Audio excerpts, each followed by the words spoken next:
지금 이스라엘 백성들은 시내 광야에 있습니다. 앞에는 시내 산이 우뚝 서 있고요. 그 산 아래에 이스라엘 백성들은 장막을 치고 있습니다.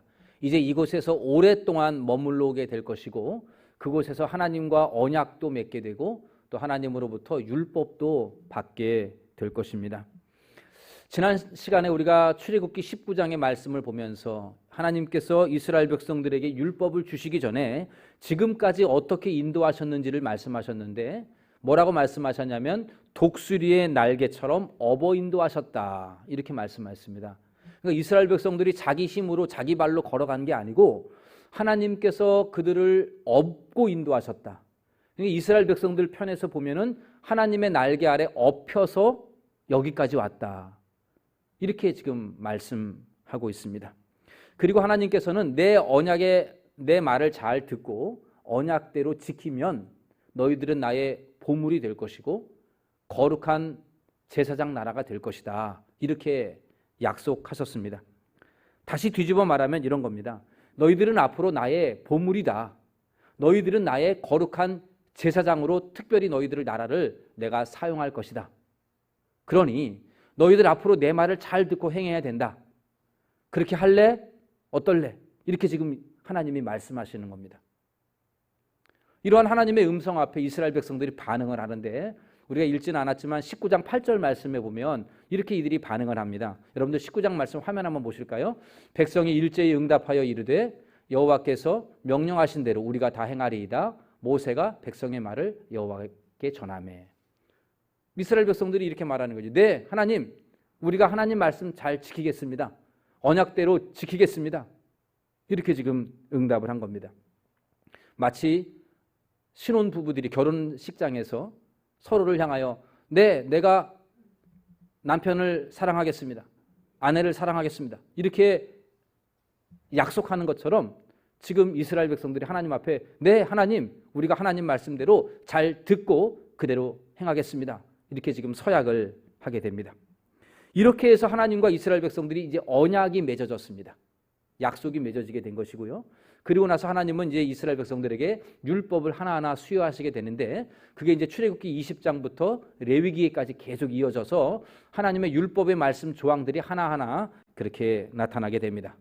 오늘 우리가 읽은 말씀은 우리가 잘 이른바 십계명 이렇게 불려지는 그러한 말씀입니다.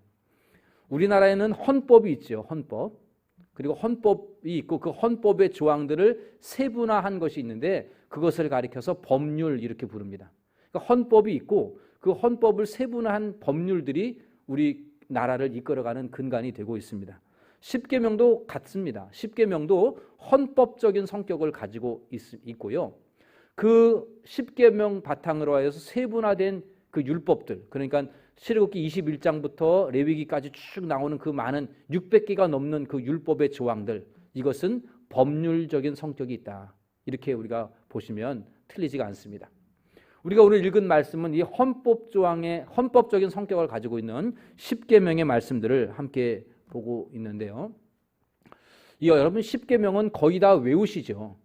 세례교인이 되시면 사도신경, 주기도문과 더불어서 십계명을 그렇게 외우도록 권장하고 있습니다. 여러분 십계명 다 외우십니까? 사도신경, 주기도문은 다 외우시는 것 같은데 십계명의 조항들은 좀 많이 알고 계시는지요? 아마 여기 앉아 계신 대부분의 분들은 십계명의 조항들을 정확하게는 외우지는 못하더라도 어느 정도는 다 인지하고 있으리라 그렇게 생각이 되어집니다.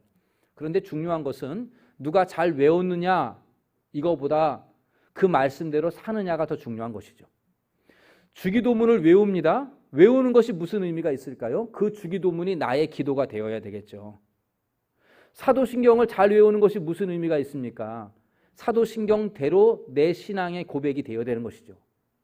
마찬가지죠. 십계명도 외우는 것도 중요하지만 더 중요한 것은 그 십계명의 계명대로 살아가는 것, 실천하는 것이 더욱 중요한 것이라 볼 수 있겠습니다.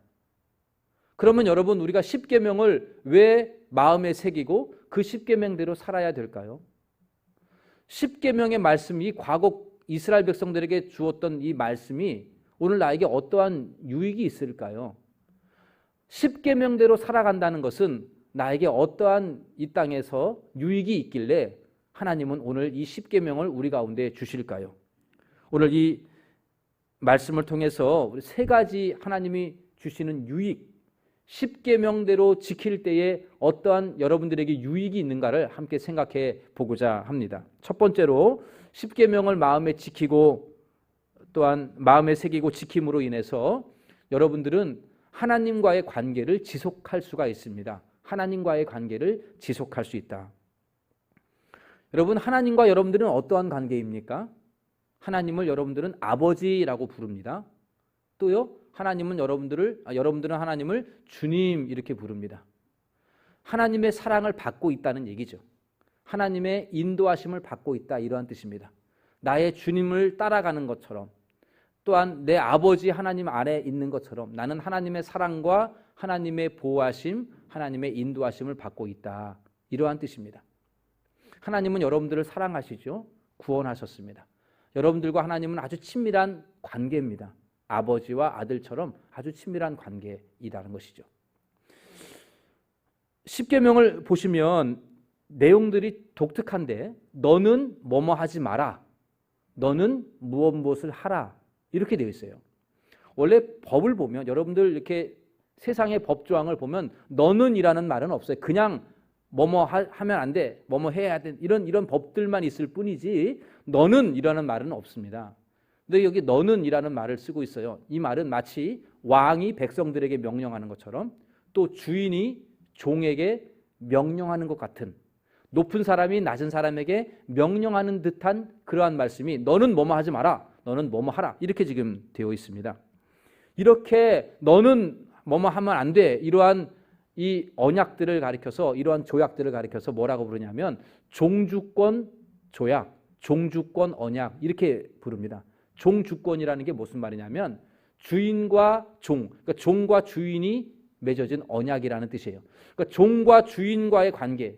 그러니까 주인은 종에게 명령을 하잖아요. 너는 이거 해라. 너는 아침에 마당을 쓸어야 돼. 너는 아침에 밥을 지어야 돼. 이렇게 명령을 내리는 것처럼 그렇게 종주권 조약과 같은 그러한 성격이 있습니다. 이 당시에 주변에 있는 나라들이 다 이런 조약들이 있었어요. 십계명 말고도 이런 비슷한 조약들이 있습니다. 그래서 두 나라가 전쟁을 해서 승리한 왕은 패배한 나라에게 명령을 내리는 거예요. 종주권 조약을 맺어요. 너희들은 앞으로 나에게 매년 얼마씩 세금을 납부해야 된다. 너희들은 매년 얼마씩 무기를 내야 돼. 금을 얼마씩 내야 해. 이렇게 명령을 내리는 거죠. 그게 바로 종주권 조약이에요. 그런데 오늘 이 십계명도 비슷한 내용인데 다릅니다. 세상의 종주권 언약과는 다른 특징이 있는데, 세상의 종주권 조약은 전쟁에서 이긴 사람이 진 사람들에게 명령하는 거죠. 주인이 종에게 명령하는 건데, 하나님께서 이스라엘 백성들에게 명령하시는 것은 이겨서, 이스라엘 백성들과 싸워 이겨서 주인이 된 게 아니고 그들을 죄에서, 그 종에서 구원해 주신 생명의 은인으로서의 주님으로서 말씀하시는 겁니다. 생명의 은인으로서. 그러니까 다른 나라는 정복해서 그 정복당한 나라에게 조약을 맺는데, 그런 불평등한 조약이 아니라 생명의 은인으로서 조약을 맺는 겁니다. 그래서 오늘 본문 1절과 2절에 보면 이렇게 말씀을 시작을 합니다. 하나님이 이 모든 말씀으로 말씀하여 이르시되 나는 너를 애굽 땅 종되었던 집에서 인도하여 낸 내 하나님 여호와니라, 이렇게 되어 있어요.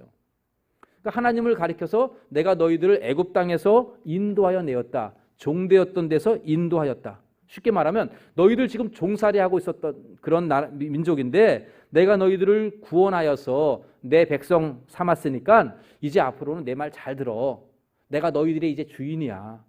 너희들은 과거 이 애굽의 종들이었는데 내가 너희들을 생명을 살렸고 내가 너희들의 주인이 되었어. 앞으로 내가 너희들을 지켜줄게. 이렇게 말씀하시는 내용이 이 십계명의 시작이다, 이렇게 될 수 있습니다.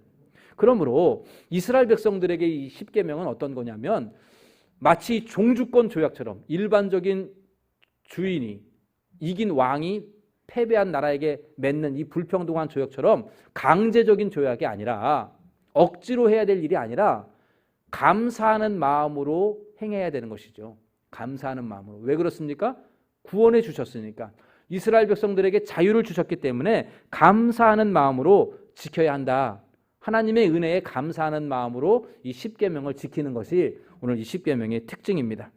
또한 이들은 이렇게 십계명을 지킴으로 우리는 하나님의 백성입니다. 하나님은 나의 주인이십니다. 우리의 아버지는 하나님입니다. 내가 하나님을 잘 따르고 하나님 보호 아래 있겠습니다. 이러한 뜻이 담겨져 있는 겁니다. 만약에 이스라엘 백성들이 이 십계명을 어기고 계명을 어긴다고 한다면, 뒤집어 말하면 하나님은 내 주인이 아닙니다. 이렇게 말하는 것과 다름이 없는 거죠. 하나님은 나의 아버지가 아닙니다. 이렇게 말하는 거고요. 하나님은 나를 구원한 것은 하나도 의미가 없습니다. 이러한 뜻이 되는 겁니다. 그러니까 하나님과의 관계가 깨어지게 되는 것이죠. 오늘날 우리도 마찬가지입니다. 저와 여러분 우리 모두는 다 죄의 종, 사탄의 노예에 있었던 사람들입니다.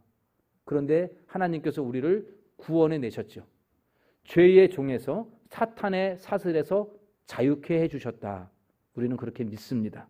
그래서 이제 우리는 하나님의 지배, 사탄의 지배에서 벗어나서 하나님의 인도하심과 하나님의 보호하심 속에 살아가고 있는 존재들입니다. 하나님이 아버지가 되셔서 우리를 보호하시고 우리의 주인이 되셔서 우리의 앞길을 인도하시는 겁니다. 마치 이스라엘 백성들을 독수리의 날개로 업어 인도하는 것처럼 여러분들은 지금 하나님의 등에 업혀서 인도함을 받고 있는 인생들이라는 사실, 이거 여러분들이 꼭 명심하시기를 바랍니다. 여러분, 내 멋대로 살아가는 인생이 아니고 우리는 하나님의 등에 업혀서 걸어가는 사람입니다. 어린 아기가 아버지 등에 업힙니다. 그리고 그 먼 시골길을 걸어가요. 여러분들 어릴 적에 아버지 등에 업혀본 적 있으시지 않습니까? 그리고 가요. 마치 우리 인생이 그런 거예요. 우리 교회가 그렇습니다. 하나님의 등에 업혀서 우리가 지금 인도함을 받고 있는 겁니다. 그런데 하나님이 주신 이 계명을 지키지 않는다, 이 계명을 소홀히 한다, 이거는 하나님 등에서 내려오는 거예요. 하나님 계명 필요 없어요. 그 말씀 필요 없고 내 마음대로 살겠습니다. 마치 아버지 말 더 이상 안 들을 거예요. 부모님 말 안 듣고 내 마음대로 살겠습니다. 이렇게 하는 것과 다름이 없는 거죠. 그러면 아버지와 자녀의 관계가 끊어지는 것이고 하나님을 나의 주인으로 섬기는, 하나님의 인도하심을 받는 것을 거부하는 그런 행위가 되는 것이에요. 여러분, 이 십계명을 안 지킨다라고 하는 것은 내가 하나님과의 관계를 끊는 것과 다름이 없습니다. 이스라엘 백성들이 그랬거든요. 하나님과의 관계를 끊는 그러한 죄를 범하게 된 것입니다. 따라서 우리 모두는 이 십계명을 마음에 깊이 새기고 이 말씀대로 실천하고자 애쓰는 우리 모두가 되기를 간절히 원합니다. 이렇게 살아가는 것이 하나님의 등에 업혀가는 것이에요. 여러분, 이 땅에서 누구 말 듣고 사시겠습니까? 세상에 믿을 사람 아무도 없어. 맞아요. 믿을 사람 아무도 없어요. 그럼 누구 말 믿고 살겠어요? 여러분들 그냥 가지고 있는 판단 가지고 살겠습니까? 여러분들의 판단은 정확합니까? 아니죠. 우리는 하나님의 말씀에 따라 살아가는 사람들 아닙니까? 그 말씀을 따라 살아간다는 것은 하나님의 등에 업혀간다는 뜻이고, 하나님을 나의 주인으로 모시고 살아간다는 뜻이고, 하나님과 내가 아버지와 자식의 관계다, 이 뜻이 있어요. 그 이 십계명을 여러분 소홀히 여기지 마시고 마음 깊이 새기고 그 십계명의 계명들 하나하나를 심써 지키는 우리 교회가 되셔서 우리는 하나님과 아주 친밀한 관계 속에 거하는 올 한 해 되시기를 간절히 소원합니다. 두 번째로, 이 십계명을 마음에 깊이 새기고 이 말씀대로 살아간다는 것은 어떠한 유익이 있을까요? 그것은 하나님의 거룩한 제사장으로 쓰임받게 된다는 겁니다. 하나님의 거룩한 제사장같이 쓰임받는다. 지난 시간에 제사장은 어떠한 일을 하고 있는가를 말씀을 드렸습니다. 제사장은 중개자 역할이라고 그랬습니다. 하나님의 은혜를 이스라엘 백성들에게 흘려보낼 수 있는 중개자. 하나님께서 이스라엘 백성들에게 은혜를 주실 때 제사장을 통해서 은혜를 주셨습니다. 죄를 용서해 주는 것도 제사장을 통해서 죄 용서해 주었습니다.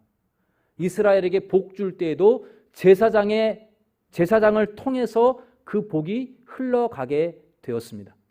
하나님께서 이스라엘 백성들을 제사장 나라로 삼아 주시겠다 그랬습니다. 이게 무슨 말입니까? 하나님은 이스라엘만 사랑하는 게 아닙니다. 여러분 오해하지 마십시오. 구약에서는 이스라엘만 사랑한 것처럼 보이는데 아니에요. 하나님은 모든 이 땅에 있는 생명체들을 다 사랑합니다. 모든 이방 나라들을 다 사랑하셔요. 근데 그 이방 나라들을 구원하고 이방 나라들에게 은혜를 베풀고자 하실 때에 이스라엘이라고 하는 이 나라를 제사장 나라로 만들어서 그 이스라엘을 통해서 하나님의 은혜가 이방에게 전파되도록 제사장 나라로 삼으시겠다, 이렇게 말씀하신 겁니다. 그게 바로 제사장 나라의 특징이죠. 10계명을 보면 10가지의 계명 중에 1부터 4계명까지는 하나님 관계에 있는 것이고 하나님과의 관계고요. 5계명 내 부모를 공경하라부터 마지막까지는 바로 이웃들과의 관계에서 주시는 말씀으로 이렇게 둘로 나눌 수가 있겠고요.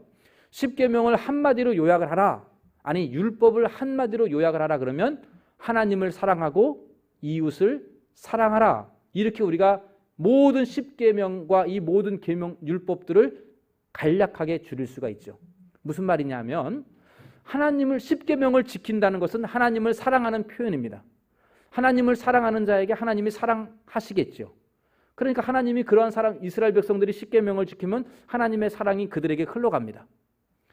그들이 나머지 5계명부터 10계명까지 이웃사랑과 관련되어 있는 계명들을 지키게 되면 그 하나님의 사랑이 이스라엘 백성들을 통해서 이웃들에게 흘러가게 되어 있다는 겁니다. 그래서 하나님 사랑, 이웃 사랑이라고 하는 이 계명들을 잘 지키면 하나님의 사랑을 받고 이웃에게 그 사랑을 전달해 주는 그러한 놀라운 역할이 이스라엘 백성들이 될 수 있다라고 하는 것입니다. 오늘 우리도 마찬가지입니다. 하나님은 저와 여러분들을 왕 같은 제사장으로 삼으셨습니다. 여러분 이 사실 믿으십니까? 여러분은 제사장입니다. 구약시대의 제사장은 몇몇 거룩한 사람들만 구별했는데 신약시대의 제사장은 몇몇 사람들이 아니고 여러분들 전체가 다 제사장입니다. 예수 그리스도를 주로 영접한 사람들 모두가 다 제사장이라는 사실 명심하십시오. 제사장은 목사가 아니에요. 장로가 아닙니다. 제사장은 바로 여러분들입니다. 하나님은 여러분들을 제사장으로 삼으셔서 여러분들을 통하여서 하나님의 은혜가, 하나님의 구원이 이웃들에게 흘러가게 하셨습니다. 하나님은 우리 동대문 중앙교회를 제사장 교회로 삼으신 줄로 믿으시기를 바랍니다. 이 황학동 일대에 수많은 영혼들을 구원해내는 그 구원의 통로로 우리 교회가 쓰임받고 있다는 것을 믿으시기를 바랍니다. 여러분들 가정에도 마찬가지예요. 하나님은 여러분들을 제사장으로 삼으셔서 여러분들을 통해서 놀라운 구원과 하나님의 은혜가 여러분들 가족과 여러분들 이웃에게 흘러가게 하실 것입니다. 여러분들을 통하여서 놀라운 복이 주변에 있는 사람들에게 흘러가게 하신다는 겁니다. 그게 바로 제사장의 사명을 감당하는 사람들입니다. 그러기에 우리가 이 10계명의 계명들을 잘 지키게 되면 이 제사장의 사명을 감당할 수가 있는 겁니다. 여러분 이 세상을 한번 보십시오. 이 세상이 10계명대로 살아가고 있습니까? 아니죠. 너 나 외에 다른 신을 내게 두지 말라. 여러분 이 땅에 온갖 우상들이 많잖아요. 지금도 우상들이 많고 또 만들어내고 있지 않습니까? 하나님의 이름이 얼마나 더럽혀지고 있습니까? 부모를 공경하는 세상입니까? 이 땅에 살인과 간음과 도적질과 거짓말이 얼마나 많이 난무합니까? 서로 뺏고 뺏는 것, 누가 더 많이 빼앗으냐, 이것을 능력 있는 사람이라고 그렇게 칭찬받는 세상이 아닙니까? 10계명과 정반대로 살아가고 있어요. 이렇게 된 원인이 어디에 있을까요? 세상이 왜 이렇게 되었을까요? 그 책임은 제사장 된 우리들에게 책임이 있어요.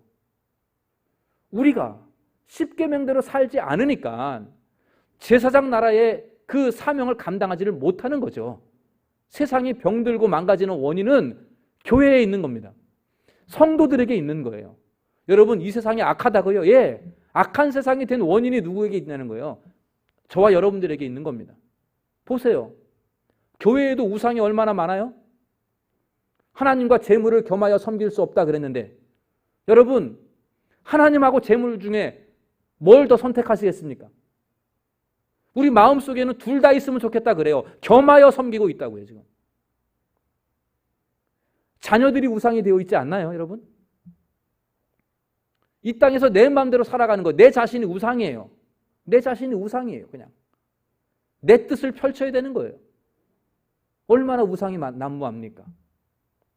안식일을 기억하여 거룩히 지키라 그랬는데 안식일을 거룩하게 지키는 것처럼 우리가 주일을 거룩하게 지키고 있습니까? 주일 성수를 온전히 하고 있나요? 교회의 성도들이 내 부모를 진정으로 공경하고 있습니까? 살인하지 말라, 간음하지 말라 우리 주님께서 말씀하셨는데 여러분 교회에서 얼마나 많은 미움이 있습니까? 서로를 미워하잖아요. 그 미움과 다툼이 여전히 교회 안에 잔재되어 있지 않습니까? 여인을 보고 음욕을 품은 자마다 간음한다 그랬는데 우리가 얼마나 많이 간음하고 삽니까? 남의 물건을 탐내고 도둑질하고 있지는 않나요? 우리가 거짓말로 난무하는 이 땅에서 우리 역시도 거짓말로 살고 있지는 않습니까? 세상의 사람들이 기독교인이라고 그러면 신뢰합니까? 믿지를 못하는 세상이잖아요. 목사 그래도 믿지를 못하잖아요. 누굴 믿을 수 있습니까? 크리스찬이라고 믿을 만한가요?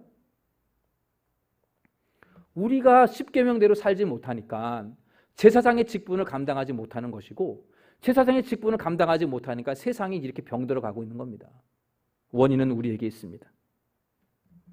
내가 하나님의 계명을 지키지 못하면서 무슨 거룩한 하나님의 보물이고 거룩한 제사장이다, 왕 같은 제사장이다 감히 어떻게 말할 수 있겠습니까? 사랑하는 성도 여러분, 이제 이 십계명을 다시 한번 마음 깊이 새기고 그 계명 하나하나에 충실할 수 있게 되기를 바랍니다. 그래야 여러분들이 복의 통로가 돼요. 그래야 여러분들이 하나님의 은혜의 통로가 됩니다. 여러분들을 통해서 가족이 구원받고요. 여러분들을 통해서 이웃이 복을 받아요. 여러분들을 통해서 우리 교회가 복을 받습니다. 우리 교회가 십계명대로 잘 지킬 때 우리 교회를 통해서 이 지역이 복받는 것 아니겠습니까?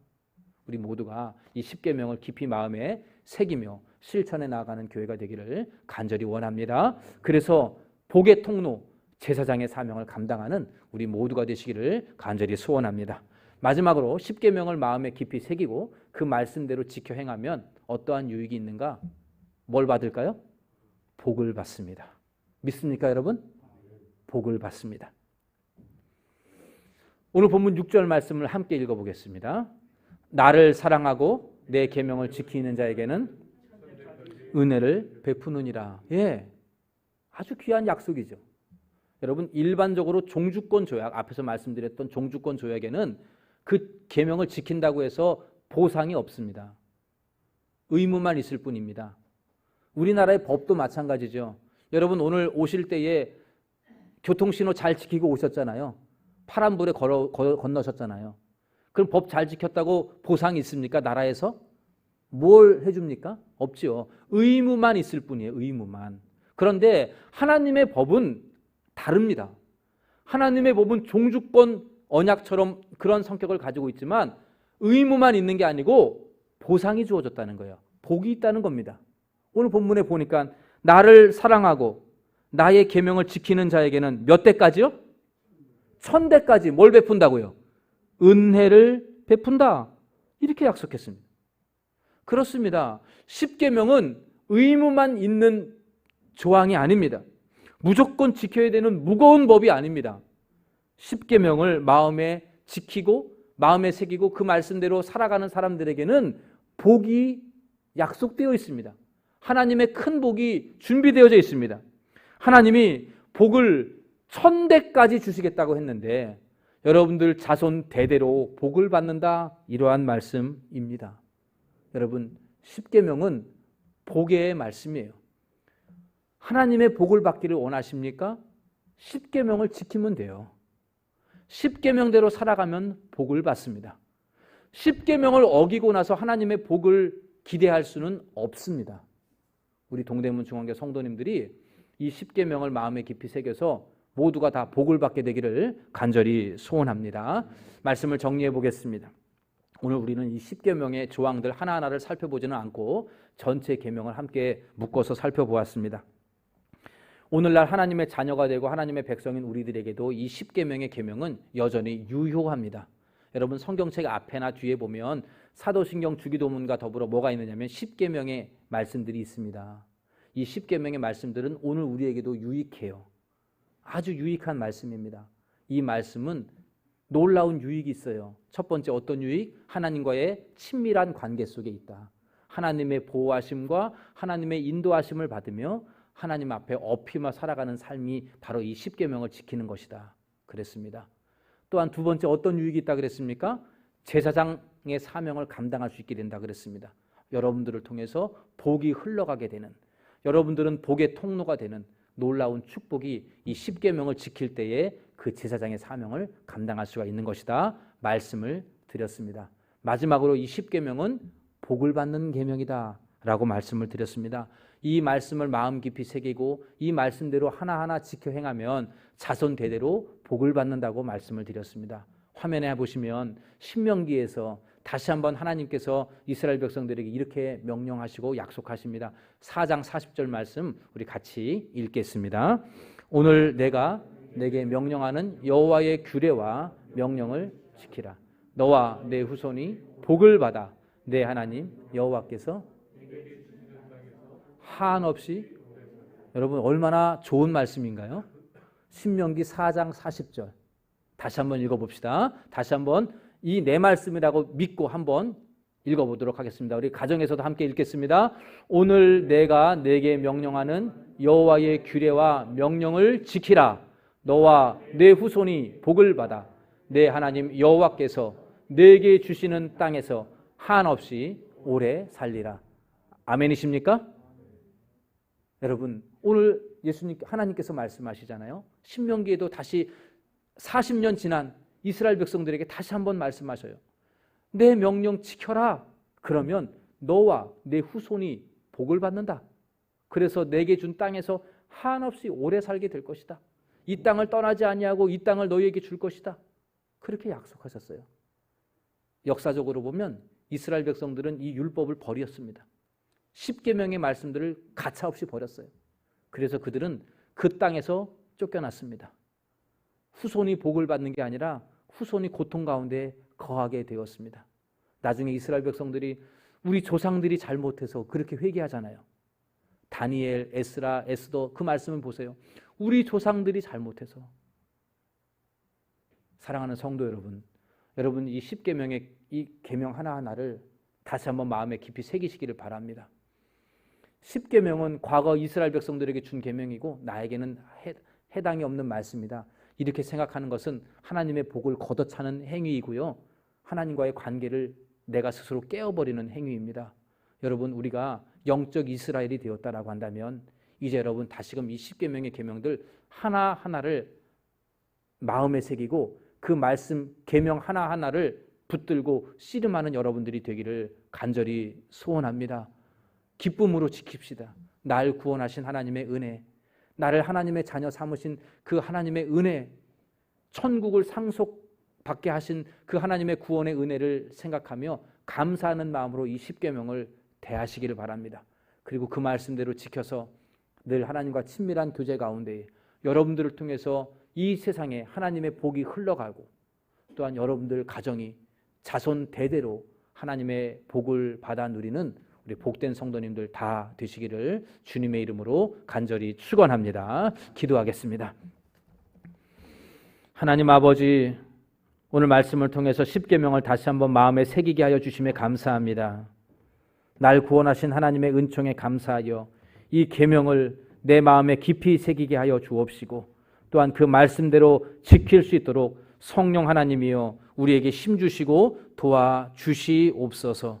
그리하여 하나님과 친밀한 교제 가운데 하나님의 인도하심을 받아 앞으로 남은 여생도 살게 하여 주옵시고 거룩한 제사장의 직분을 받아서 제사장으로 쓰임 받아서 나로 인하여 가족이 복을 받고 교회가 복을 받고 이 세상이 복을 받고 이웃이 복을 받는 놀라운 역사 있게 하여 주옵소서. 하나님, 이 십계명은 축복인 줄로 믿습니다. 우리 자손 대대로 하나님의 계명을 지킴으로 말미암아 복을 받는 우리 모든 동대문 중앙교회 가정들 다 되게 하여 주시옵소서. 설 명절을 지내면서 우리 가정들이 하나님의 복을 구하오니 주님, 우리가 이 십계명의 말씀대로 지킴으로 말미암아 하늘의 신령한 복 우리 동대문 중앙교회 가정들이 충만히 받아 누리게 하여 주시옵소서. 이 모든 말씀 우리 주 예수님의 이름으로 기도하옵나이다. 아멘.